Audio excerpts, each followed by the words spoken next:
Yeah, yeah. Mm.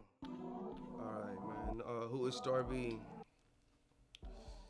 Fucking alcoholic. I'm just playing. I'm artist from KC on a journey of trying to figure it out for real, for real. Trying to feel the world spinning. Father, brother, son, um, a lot of shit that I shouldn't be. Somebody's striving to right a lot of wrongs, but dropping that flame, though, man. And the artist, rap artist out of KC. As far as like taking it serious as a career, probably it's probably been about on this journey about 7 8 years. Taking it as serious like a career, but it's like I mean started off like gospel, started off in church. So as far as like just doing music, probably fourth grade, first chance I could play an instrument, cello. So that's probably where it started for me. Creative process. That's the best part. That's the favorite part. Like you get that depression when you get towards the end of it, and you finish. Track list is finished. You got to put it out. It's like just like I like building. I like seeing, I want to do 13 or 14 songs and having those numbers right there and being like, okay, here's the intro. Okay, let's add this song. Let's not add this song. Being in my headphones, creating, just hearing myself like when your imagination is just running wild with it when it's just the ideal of it before you're recording nonstop and you're like, dang, like this didn't come out how I thought it was. Probably just like that imaginative beginning process of creating. When was the last time I dropped some music? It's been about 4 years. 4 years. This don't happen every day. 4 years ago was the last time I dropped a body of work. What made me dip off? What made me take a hiatus? Life, life. Situations. Like 4 years ago, about 3.5 years ago, I thought I was in a situation where things was gonna work out. I thought I was in a situation where I put myself in a label situation where it was gonna work out and it didn't. So then you went through the rebuilding. You went through like the self doubt, like do I want this shit more than it want me? You know what I'm saying? Like second guessing it, like maybe it's not lining up because it's not supposed to be. And then you go through the okay, I still want to do this. Like even when you're not even trying to put yourself back into that zone of doing it, it's just like yo, this is who I am. You fall back into it, and then it was getting my confidence back if I did want to do it to make sure that I did it to the best of my abilities. And then you go through the perfectionist, like okay, I got this. Is it good enough? And then fucking pandemic hit the motherfucking world. You know what I'm saying? So then you got that shit going on along with the outside world. So it was really polishing myself at the same time, like finding why I fucking love this shit, and at the same time dodging COVID. You know what I'm saying? At the same time, looking at it from a business standpoint, being like, yo, if I did drop right now, how much could I get out of it if I can't get outside? You know what I'm saying? And so then like it's really like it was a life. Life is a motherfucker for real, for real. So that's probably the biggest reason why. I mean, I would say the most valuable thing that I learned during that time period probably was patience. But was learning patience and just everything that come with patience. Like just not holding off. Cause before like we was even talking with my homeboy. Like it was times we go to the session. By the time he got back to the crib, I put that bitch on SoundCloud. Like with no thought of I'ma push it. No business mind behind it. Just like that raw. I want motherfuckers to hear that shit. So like with the patience came understand like I didn't have to force it so quick and with patience like opportunities came meeting the right people for me to create music. It also allowed me to grow as an artist to start hearing music different and then understand what I wanted to do. And then the patience also taught me like, okay, if you're taking this much time, then when make sure when you put it out, you don't waste it. You know what I'm saying? Because like I said, I took 4 years off, so a lot of motherfuckers gonna hear the project and it's gonna be 47, 50 minutes of the fucking, it's hours, it's days and months, years actually that was put into that shit. So it's one of them things to where patience was just like, since you took this much time, make sure you follow through and do everything that you accomplished and the reason why you took that time. Skillfully, what did the patience bring out? Just for real, sharpening like you know me probably like one of the biggest things about me is that it was the versatility was like I can do a little bit of this, I could do a little bit of that, but then I didn't sharpen like melodic like me hearing music, it gave me the chance to fucking figure out the artist I want to fucking be. You know what I'm saying? Like for me to figure out my own goddamn sound. Like so much the patience gave me a chance to like fall back from just listening to like the commercial music also to be like yo I just want to take a break from it and I want to put hours and months and days into like creating and cultivating my sound with less influence of what the fuck was around. It also gave me a chance to like once again like build confidence in like, yo, this is what I want to do. You know what I'm saying? This song, I'm fucking singing. Like, I don't want to fucking find a feature for this song. And then it also gave me a chance to meet like hear artists like Jin and be like, yo, like where you at right now? Like, definitely want you on this. Like, if I would have went about it in a different way and would have rushed it how I always did, I wouldn't have had like, a Do You Like. I wouldn't have been able to like get this version of Dame that I got right now, where guys like in his bag. You know what I'm saying? So like skillfully, like Patience just allow me to like sharpen, and then like whatever I wanted to do before, I look back on my other projects and be like, okay, this is what I wanted to do. How can I fully do that shit? So like it just I grew as an artist. Period. Man, how did I know that now was the time? Um, to be honest, other than just like the momentum, like building up, like we were just sitting down and being like super meticulous and being like, oh, I want it to be like this. I want to add this. I want to add this type of element to it. Okay, listen to this. Like, oh, this fucking note's kind of fucking off, or I don't like this one ad lib. So we really just got to the point where we was like, it was like one of those things like when you first start rapping and you super hungry for it, and you like it's on a Monday and you got a studio session on Friday and you're sitting there like, yo, I don't know if I got the money, but I'm gonna book that bitch because it's just the universe or whatever it is. I'm gonna figure it out by the time I come. And it was just a situation to be like, yo, now's the time. Shit, mask off time. Shit's about to come outside, and it was more putting that pressure on us. Like, what we got is good, and we did put a lot of thought into it. So like, instead of critiquing it and being in our heads about it, put it out and then allow that momentum is to kind of thrust us and put more joy back into it. Do I have any personal critiques or personal critiques? Fuck yeah. Being an artist, I sit back and listen to shit and be like, man, I could have hit that one better, or I could have gave more energy on that. I mean, that's personally.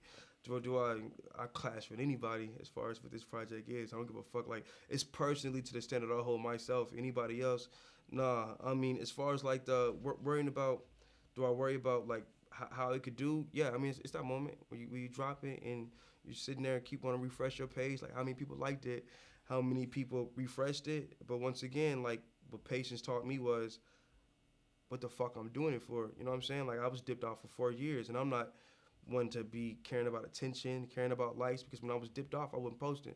Like my social media right now is like a website to me. I surface when I want to promote what I want to promote. So it was never me searching out likes and no shit like that. So during that Patience, and that time I took away, I was like, what the fuck am I doing it for? So like, was there moments and times where I was like, yo, I hope this shit pop off, and I hope I get 1,000 likes and 1,000 I haven't even really looked at my numbers. You know what I'm saying? Like I just, in the way my Instagram's set up, I don't know if it's like that for everybody else. I don't see fucking likes. Like I don't see nobody, which is pretty dope to me. So I don't even check my numbers. I haven't checked it. My boy said let it breathe for a week. We're gonna holler at it. Right now it's just being proud that I reached that point to drop it, and like what I'm projecting, in my head, I don't even care. I just know that me putting it out and reaching that point, I'm gonna do the work I gotta do to get it to where I want to get. So right now, I'm not even worried about that part. Jesus, how does it feel to finally drop this mug, to put out music? It feels one side of me is relief from an artist standpoint, because like for the 4 years when I was in and out of how I wanted to go about it, if I was gonna do it, the ups and downs, it was like dark thoughts that was coming, but during the whole time when the dark thoughts was coming, anytime I did think about writing music or jumping back into it, I was when I heard the beat or heard the song, I'm still thinking, yo, the Feel of the Fear concept was still in my head. So I'm still thinking over and over, oh, can I add this to Feel of the Fear? Does this feel like the type of theme that I want to go for? So being an artist, just me finally being like, fuck, you know what I'm saying? I'm now hearing beats and hearing music to the standpoint, I'm like, okay, this could be for something else. Like, what's the next album title? Like, what's my next wave? Like, where do I want to go from here? So just creatively, it like, oh man, it's fucking a relief to get past this. I like thinking I'm creating conceptually for this one thing. Just dropping, fuck yeah, it feels good. It feels super fucking good, because it's like, this is who the fuck I am. This is like my name's Keenan Barty. That guy could probably go get a job fucking somewhere. Star B can do things that I fucking want to do, and this is one of the realms where I feel like I'm most myself. So like, fuck yeah, man, I'm feeling real good. I'm feeling real super good. I'm feeling myself a lot right now too, because I'm just like, oh yeah, this is what I do for real. So like, yeah, it feels good as fuck. The inspiration behind the title, just to kind of come a little aggressive and to be like, yo, either you're gonna feel it or you're gonna feel it. more than likely, you're gonna do both. But a lot of pussy motherfuckers, when they feel it, it turns either into fear or envy or jealousy.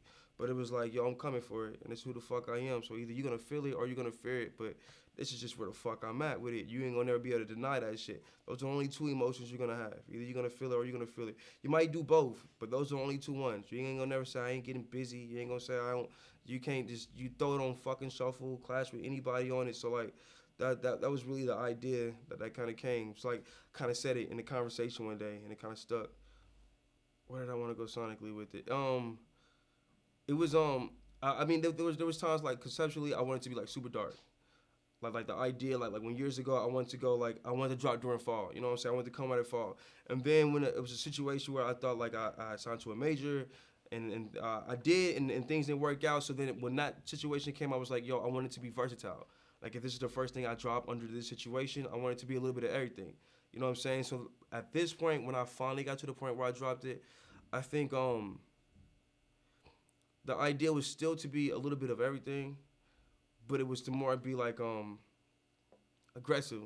A little bit aggressive, a little bit of everything, something, but then more than that, something that could be for any angle for anybody. Like this could be on a workout playlist. This could be on you about to go fuck your shorty, you could throw one of these songs on one of them. You want to just be on some hype shit? You could yo, you got something for some shit like that. You know what I'm saying? You want to just smoke you a blunt and put it in the background while you're talking to some homies? You got one of them. You want to sit back and have a debate over who got some the nicest lyrics? I got a few of those on them motherfuckers where the content wise you could. So it was really just like attacking everything that I felt like I was strong at. What can listeners expect to experience? It's a gift and a curse where I'm from, to where I aspire to be a lot farther where I want to be. Who I hold my competition is on a worldwide stage, but at the same time, I can't get past knowing who's around me and who's in arm reach. So like, the biggest thing is I want motherfuckers where I'm from to understand like this type of music it come from here. I want motherfuckers where I'm from to realize we don't gotta be followers. We don't gotta hear what the fuck else. What makes us unique is that we're in the middle and we take influence from so many other fucking places, and we have our own fucking sound, and we don't have to be a place. We don't have to try to be like, yo, I want KC to be the next Atlanta. No, KC can be what the fuck KC is. So I want the first thing is, if you from where the fuck I'm from, be your motherfucking self and stop following whatever fucking trend that is. We're already behind as a fucking city because we're in the fucking Midwest. So what you thinking that you're being hit with, following these sounds, we're super late behind. And more than that, it's not who the fuck we are.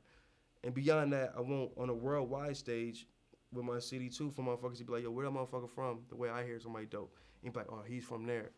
That's a KC sound. I want motherfuckers to sit back and be like, understand that it took years to put this together, and it's still not completely where I want it to be as far as where I want to be or where I feel like it's my best. But at the same time, this is something I put time and effort and work into to make sure that it was versatility, and it was a genuine, organic, high quality fucking music. More than that. Jeez, what's my favorite track and why? There's a couple. Sonically, I really am impressed what I did on Out of Control.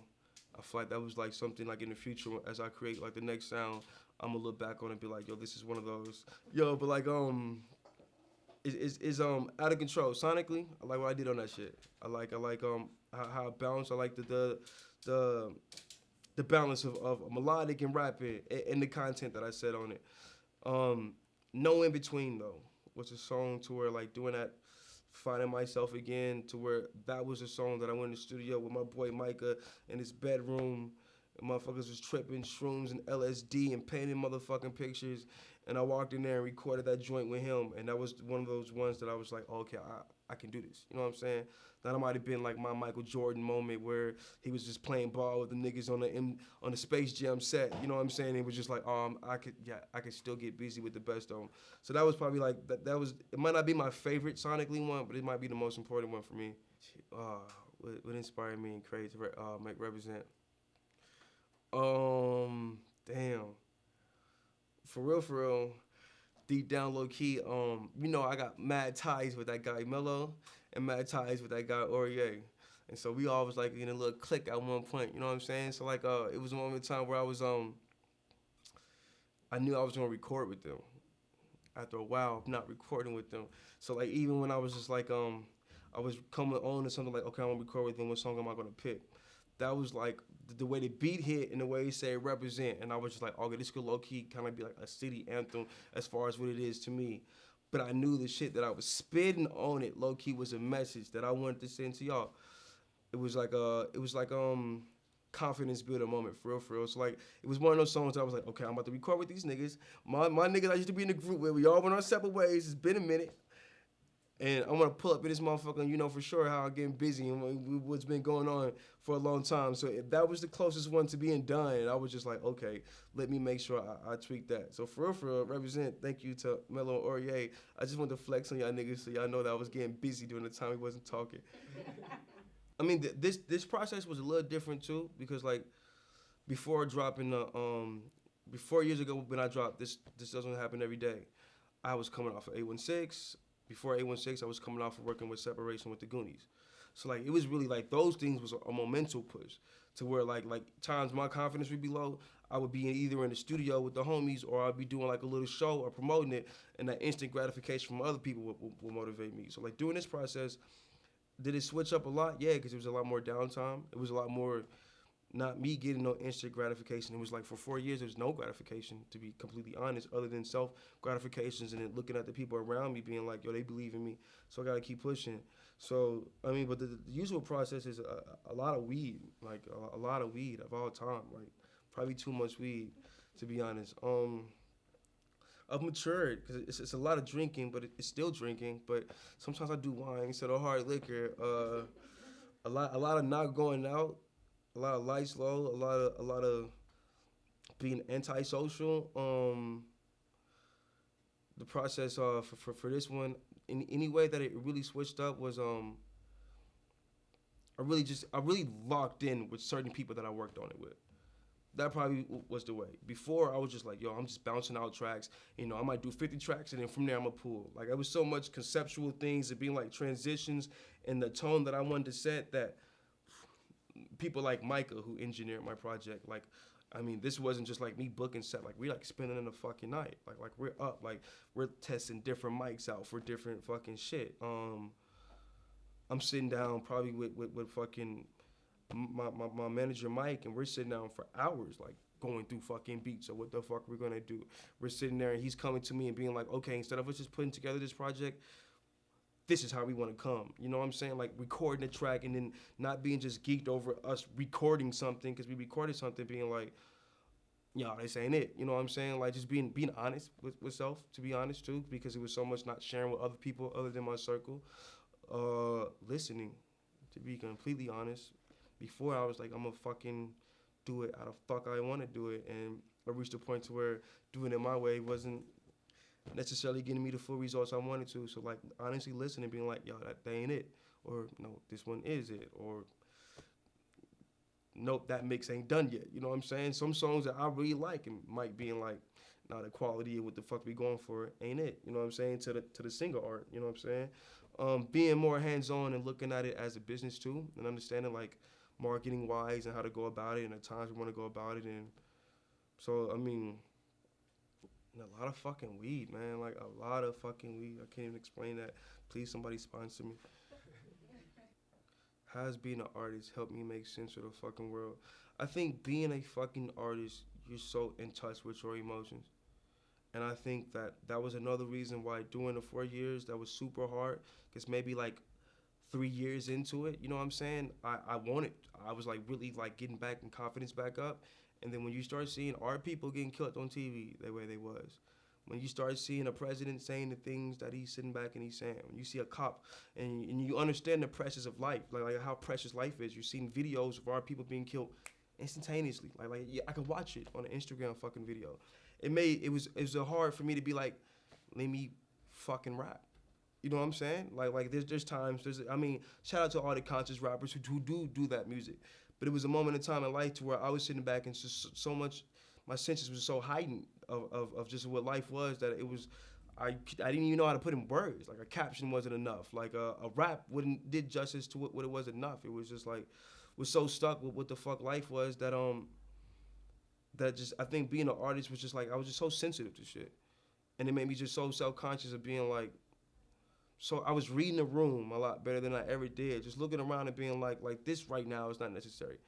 You know what I'm saying? Like maybe instead of me, the people that I do interact with during that time, maybe that should be topic of the conversation and what the fuck's going on, rather than me talking about, yo, I'm trying to get in the studio and do this fucking rap song.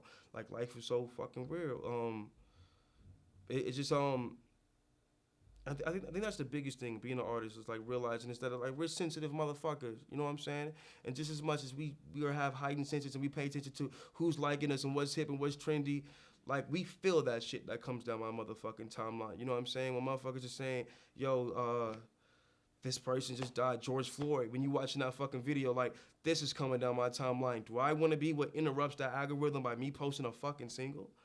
Fuck no, I don't want to be that person. You know what I'm saying? Do I want to be the person on my story posting that type of shit when we're having these types of conversations? Or do I want to use my gift of gab to be somebody that helps lead these conversations with other fucking people? So I think that also was being an artist, was me sitting back and being like, oh, there's other shit fucking more important that I could be vocal about or be talking about. Or there's other things that I should probably sit back with myself and keep in fucking mind as a perspective the next time I do create. But it definitely allowed me to put shit on pause to realize what the fuck was going on with the world. What impact do I want to leave behind my city with the art? Do I feel like I'm accomplished that? I do. You know what I'm saying? Like the you look back at likes and all that shit, that's a stupid, funny game. But I have moments where I sit back and be like, this artist, you know what I'm saying? Like, I fucking think this fucking artist is dope. I don't understand how these people are not fucking with this person. That's who I reached out to. There was times at the very beginning I was like, yo, how the fuck am I? How y'all not hip to Macy? How the fuck I see all these fucking shows and don't see Macy on the show? And the first opportunity I could put together a show, Macy and AL were the first people putting on the name. Like, during the time where the likes and all that might have been like super popular for them, but I was like, I want to put together a show that motherfuckers want to see with super fucking artists. I think the impact that I want to leave behind is, I think I leave kind of behind a shitty impact at times, pretty short fuse, pretty short temper, and I'm very antisocial. But I think that the impact I want to leave behind is that people don't take it as disrespect. People take it as, you know what, this dude, when he's servicing, when he comes through, like I'm not at no clubs, I'm not out partying. You know what I'm saying? So if I miss your event, it's not because it's no personal shit. I just like Lord of the Rings and smoking weed, having conversations with my niggas at home. You know what I'm saying? It's not me. So the impact I think I want to leave is that you don't have to play this fucking corny politic game within your city. You know what I'm saying? Do you gotta network and work with people? Fuck yeah.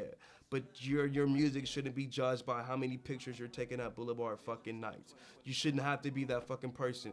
Because the standard that we want to fucking set is going to take so much fucking work. And the standard's going to be set with the music we fucking create. So all this worrying about other shit, like one of the coldest lines for Drake is, while all my friends are out partying, I'm making music that they party to. To get there, we have to fucking be that. And I think too many people want to be fucking cool. So I think I would rather show people like, I ain't in the club. I'm not playing no pretty boy look. I'm not posting 50 selfies. I'm not taking money phone pictures. I'm not taking pictures with no fucking lean. I'm spitting that dope ass shit. And any rapper that's just in the fucking city, you put me in the studio with or put me on the stage, you know, I do my fucking thing. But the hard work can actually turn into a sound and a standard that we're fucking proud of, rather than us chasing the image that we see the rest of the world do. Star B816, yo, what's coming up next? Well, oh yeah, actually, yo, gotta holla at y'all too. Yo, we got an event. Yo, we got something to be coming June 18th. Keep that in mind. Some new music is on the way. Feel the Fear, yo, that motherfucker is out right now. That shit dropped everywhere. StarB816, whether it's Twitter, whether it's Instagram. Those are the only places you're gonna find me right now. And from there, I give you the motherfucking links to find anything else you need right now. But we got the merch coming. We got some special shit coming. But that motherfucking album is out right now. Tell your grandma, tell your aunties, tell your nieces, tell everybody in the motherfucking world. Go download StarB, Feel the Fear. Shout out to my team.